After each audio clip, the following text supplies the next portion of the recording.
Well, the dream of home ownership for a lot of people is looking increasingly like just a dream.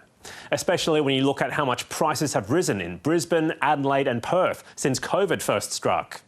Meanwhile, Melbourne has gone from being the second most expensive city to the third cheapest.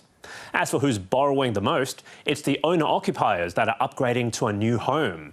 And despite the rumours, there's no sign of investors fleeing the market, considering the value of new home loans for this group of multiple property owners has jumped nearly 30% in a single year.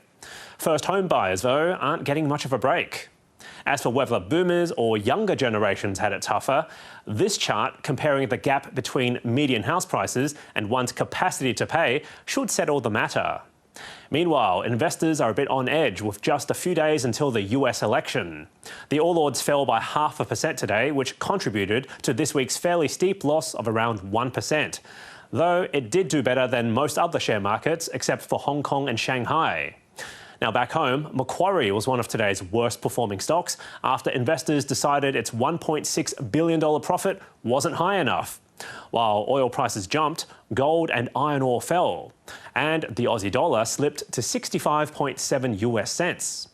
And finally, a court in Russia has issued a record fine to Google for blocking pro-Russian channels on YouTube.